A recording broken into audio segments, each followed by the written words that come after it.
In 1985, July, it was the hottest day of July, it seems like, and I woke up that morning. I goes outside, I fire up the old lawnmower, and about 20 to 25 minutes later, I just happened to look up, and there stood two white gentlemen that I never seen before.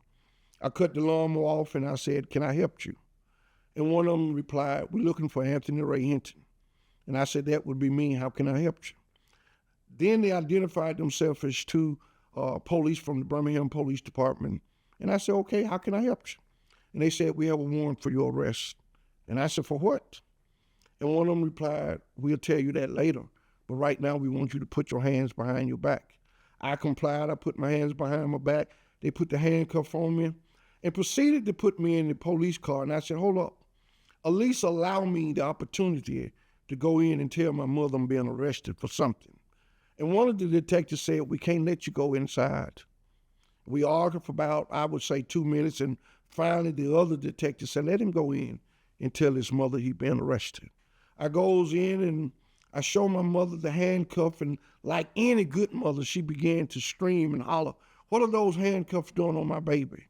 And then one of the detectives said, "Take him out while I stay in here and talk to his mother." They carried me outside, and a few moments later, the other detective came and got in the car, and we proceeded to go to the Birmingham County Jail. And as they was driving, I kept saying, "Detective, why am I being arrested?" They never would say anything.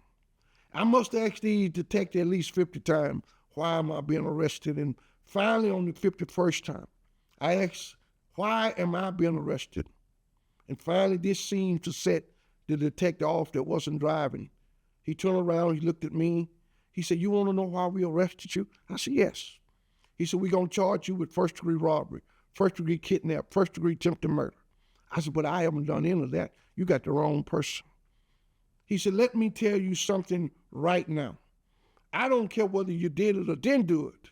He said, "But I'm going to make sure you found guilty of it." I said, "For a crime I didn't commit?" He said, "You must have a hearing problem.